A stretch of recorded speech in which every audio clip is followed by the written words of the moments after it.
Algunas personas parecen nacer destinadas a ser víctimas, otras a cazar. Y lo más perturbador es que nadie sabe en qué lado está hasta que es demasiado tarde. No importa la imagen que tengas de ti mismo, no importa cuán racional, bondadoso o estable pienses que eres. La historia ha demostrado una y otra vez que los peores monstruos no nacieron distintos a ti. No tenían cuernos ni miradas demoníacas, ni señales de advertencia en su piel. Fueron niños comunes, hombres comunes, personas corrientes, hasta que dejaron de serlo. Pero si los monstruos pueden ser cualquiera, ¿cómo estar seguro de que no serás la próxima víctima?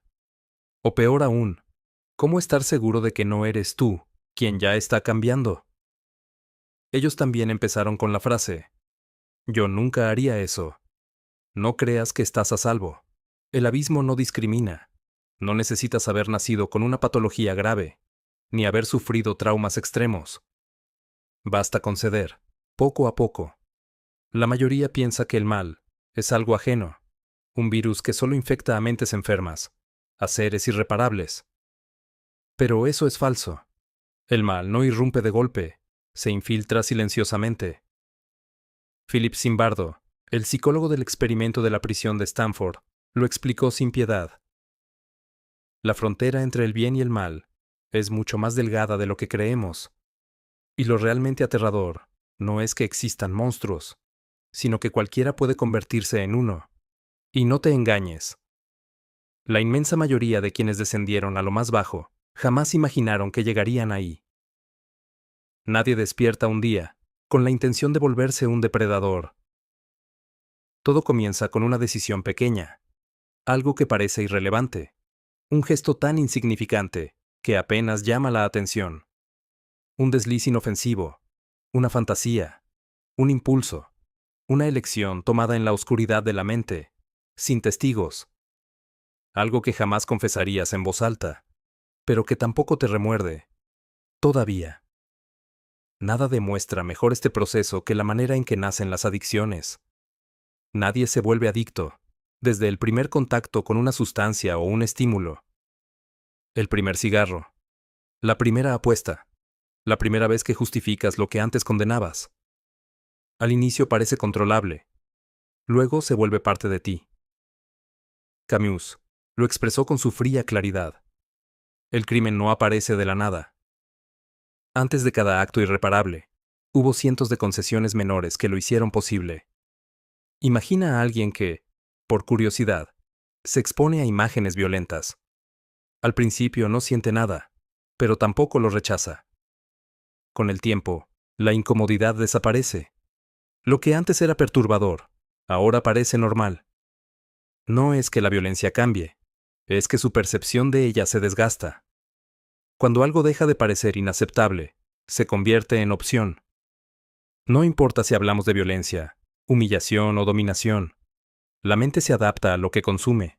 Lo que repites se refuerza. Lo que toleras se normaliza. Y el gran problema del mundo moderno es que ya no hay barreras. Todo está al alcance. La perversión, la brutalidad, la humillación pública, la cosificación del otro. No existen líneas que detengan la degradación, porque la sociedad ha dejado de marcarlas. El consumo masivo de contenido extremo lo deja al descubierto. Antes, ciertos impulsos se mantenían reprimidos por la presión social. Hoy se alimentan sin freno. No necesitas tener tendencias violentas para estar expuesto a la violencia. Esta se ha convertido en entretenimiento. Se consume a diario, se comparte, se celebra, se normaliza. Hannah Arendt, al estudiar la banalidad del mal en los juicios de Nuremberg, lo advirtió con crudeza. El verdadero peligro no está en los sádicos, sino en los hombres comunes, que aprenden a ver el horror como parte del paisaje. Y hoy, el horror es paisaje. Lo que antes se ocultaba en lo más oscuro de la mente humana, ahora es tendencia. La progresión es simple. Lo que primero resulta chocante, luego se acepta. Lo que antes era aceptable, después se convierte en necesidad. Y cuando la realidad ya no es suficiente para estimular la mente, siempre se buscan experiencias más intensas. siempre más lejos. Todos creen ser inmunes, que nunca cruzarían ciertos límites, pero la historia demuestra lo contrario. Nadie imagina ser capaz de lo peor, hasta que ya es demasiado tarde. Piensa en alguien que roba por primera vez. Quizá lo hace por hambre, porque cree que es un juego, o por influencia de otro. Lo hace y no lo atrapan. Se convence de que no fue gran cosa. Y cuando una acción no tiene consecuencias inmediatas, la barrera desaparece. La segunda vez es más fácil. La tercera, ya ni se cuestiona. Y lo mismo ocurre con la violencia. Todo inicia con una idea, una imagen, una curiosidad. Luego, con una acción pequeña. Después, con la racionalización. Nietzsche lo describió con brutal precisión. Cuando miras largo tiempo al abismo, el abismo también mira dentro de ti. El problema es que la mayoría no se da cuenta de que ya lo está mirando. Creen estar en control, que nunca caerán. Pero el control se pierde en el instante en que crees que nada de esto te afecta. El horror no empieza con un cuchillo en la mano, ni con un ataque planeado. Empieza con pequeñas concesiones. La primera vez que justificaste lo que antes rechazabas. La primera vez que ignoraste una advertencia interna. La primera vez que decidiste seguir un impulso solo un poco. Y sigues bajando. Porque el abismo nunca avisa cuando cruzaste la línea. Solo te das cuenta cuando ya estás en el fondo. Nadie cruza esa línea de golpe. El horror no se presenta como una revelación repentina, sino como una idea que al inicio parece ajena, pero poco a poco se vuelve parte de ti. Nadie se despierta un día y decide ser un monstruo. Simplemente sigue caminando, sin notar que el suelo bajo sus pies ya no es el mismo. El peligro más grande es la ilusión del control. Crees que puedes detenerte cuando quieras, que todo es solo un juego, que no hay consecuencias. Pero la repetición convierte lo impensable en costumbre. Lo que una vez te habría horrorizado, ahora te resulta indiferente. Y después, incluso atractivo. Jean Baudrillard, que analizó cómo la realidad se distorsiona en la era del consumo, lanzó una advertencia demoledora. Cuando todo se convierte en espectáculo, el horror deja de parecer real. Y cuando el horror deja de parecer real, ya nada tiene significado. Al inicio, la mente activa sus defensas. El instinto rechaza lo que contradice su moralidad. Sientes incomodidad, vergüenza, incluso miedo. Pero si te expones lo suficiente, esos mecanismos colapsan. Basta con observar cómo la gente consume violencia hoy. Cada día, circulan imágenes brutales sin que nadie se inmute. Antes, presenciar una muerte era un evento traumático. Hoy, los cuerpos en la calle son parte del paisaje. La sangre es contenido viral. El espectador no se da cuenta de que está cambiando. El que consume no nota que se convierte en parte del mismo sistema que antes le habría repugnado. Y cuando la empatía muere, ya no hay retorno. John Douglas, el exagente del FBI que perfiló a los asesinos en serie más feroces, lo dijo con frialdad. Nunca se dan cuenta del momento exacto en que dejaron de ser humanos.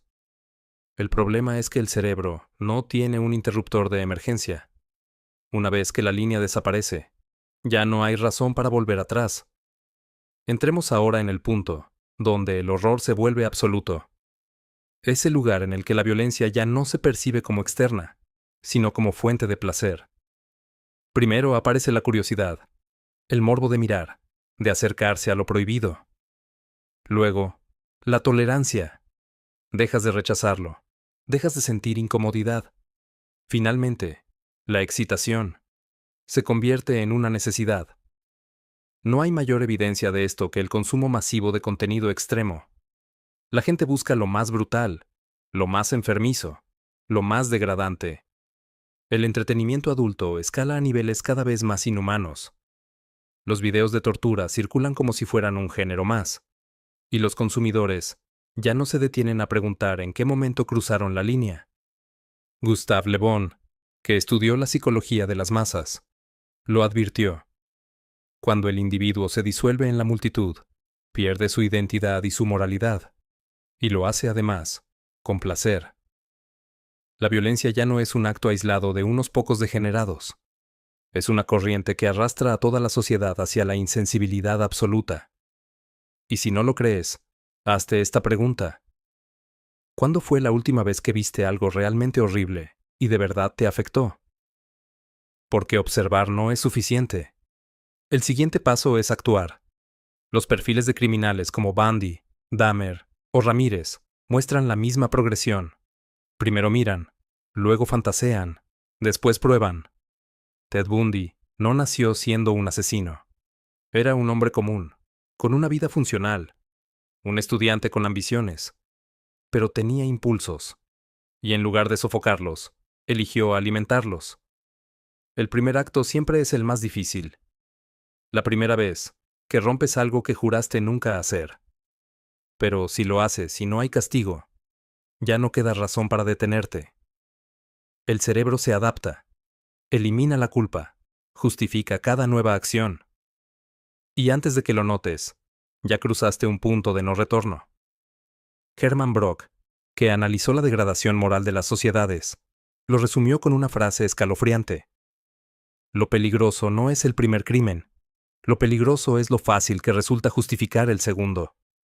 Si el mal es progresivo, si nadie cruza la línea de golpe, si todo depende de la repetición y la tolerancia, ¿cuántos pasos te faltan a ti para llegar allí? El problema de creer que los monstruos son seres lejanos, distintos, que tú jamás podrías ser uno de ellos, es que eso mismo fue lo que todos ellos pensaron alguna vez. Y cuando miras al abismo lo suficiente, el abismo termina devolviéndote la mirada. Cuando el depredador se contempla en el espejo, ya no ve un monstruo. Lo que antes le parecía aberrante, lo que la sociedad le enseñó a condenar, lo que incluso él mismo creía impensable, ahora forma parte de su identidad. Ya no es que haya cruzado la línea, es que la línea ya no existe. Lo más perturbador de depredadores como Bundy no es solo lo que hicieron, sino cómo llegaron a convencerse de que sus actos no eran aberrantes, sino inevitables. Cada vez que rompían un nuevo límite, no sentían que se alejaban de la humanidad. Al contrario, sentían que estaban entendiendo una verdad oculta que el resto ignoraba. Aquí es donde el horror toca su punto máximo. Si la moralidad no es más que un conjunto de reglas impuestas, si lo que llamamos bien y mal es solo una construcción social, ¿quién puede afirmar que estaban equivocados? Simone Weil, que analizó la psicología de la justificación del mal, lo expresó con frialdad. Los actos más terribles de la historia no fueron cometidos por personas que sabían que hacían el mal, sino por aquellas que encontraron la justificación para hacerlo. Todo crimen necesita un argumento que lo sostenga. Nadie quiere verse como el villano. Nadie quiere aceptar que sus actos son repulsivos. Por eso inventan una historia que les permita seguir adelante. Bundy no se veía a sí mismo como un asesino. Se veía como alguien que corregía algo, castigaba algo, tomando lo que creía que le correspondía. Y eso es lo más aterrador de la degradación moral. Siempre hay una justificación. Aquí está la pregunta incómoda. ¿Es posible que tú también hayas encontrado excusas para cosas que antes rechazabas? Piensa en la primera vez que mentiste, en la primera vez que manipulaste a alguien, en la primera vez que tomaste una decisión solo por beneficio propio, sin importar a quién perjudicabas. Seguro que tenías un motivo, una explicación que hacía que todo pareciera razonable. Entonces, ¿cuál es la diferencia? Si todo depende de la perspectiva, si cualquier acto puede justificarse con la historia adecuada, ¿qué tanto te distancia de ellos? Llega un momento en el que el depredador deja de actuar con cautela, porque ya no cree que lo que hace está mal. El asesino en serie deja de esconderse. El sociópata deja de fingir empatía. El depredador ya no necesita excusas. El mundo ya no es el mismo en su mente. Ahora le pertenece. John Wayne Gacy enterraba cuerpos en su propia casa mientras organizaba fiestas para la comunidad. Dennis Rader El asesino BTK enviaba cartas burlándose de la policía porque estaba convencido de que jamás lo atraparían. Ted Bundy incluso se defendió a sí mismo en su juicio, con la arrogancia de alguien que pensaba manipularlo todo. Cuando la mente se convence de que tiene razón, ya no hay frenos. Anton LaVey, que exploró la naturaleza más brutal del hombre, dejó una advertencia. Cuando el ser humano deja de temer a las consecuencias, ya no existen barreras. Solo queda la voluntad de hacer lo que se desea. El verdadero terror no es que existan personas como Bundy. El verdadero terror es que ellos nunca se vieron distintos al resto. Y entonces surge la última pregunta: si todo empezó con algo pequeño, si todo fue un proceso gradual, si todo se sostuvo en una justificación, ¿cuántas decisiones te separan de ellos? Mira a tu alrededor. Cada día alguien cruza una línea. Cada día alguien encuentra una excusa para lo que antes rechazaba. No son distintos, solo fueron un poco más lejos. ¿Y tú? ¿Cuánto te falta para llegar allí? La pregunta final es todavía más inquietante. Si el mal y el bien, aunque no existan en términos absolutos, necesitan coexistir. ¿Y si para que uno se manifieste el otro también debe existir?